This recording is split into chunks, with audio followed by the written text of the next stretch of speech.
Opinion Average vs Windows Defender on Windows. Windows Defender and Average are both antivirus programs that can protect your computer from malware. However, there are some key differences between the two programs.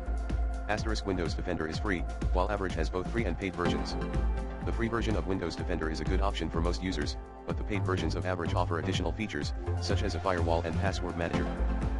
Windows Defender is integrated with Windows, while Average is a standalone program. This means that Windows Defender can scan files and programs as they are opened, while Average must be manually launched to scan files. Windows Defender uses cloud-based scanning, while Average uses on-device scanning. Cloud-based scanning means that files are scanned on Microsoft servers, while on-device scanning means that files are scanned on your computer. Cloud-based scanning can be more effective than on-device scanning, but it can also use more bandwidth. Ultimately, the best antivirus program for you will depend on your needs and budget. If you are looking for a free antivirus program that is integrated with Windows, then Windows Defender is a good option.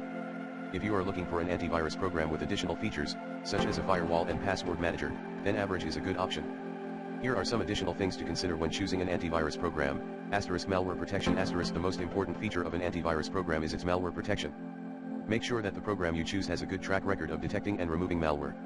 Performance. Antivirus programs can slow down your computer, so it is important to choose a program that has a minimal impact on performance. Features. Some antivirus programs offer additional features, such as a firewall, password manager, and parental controls.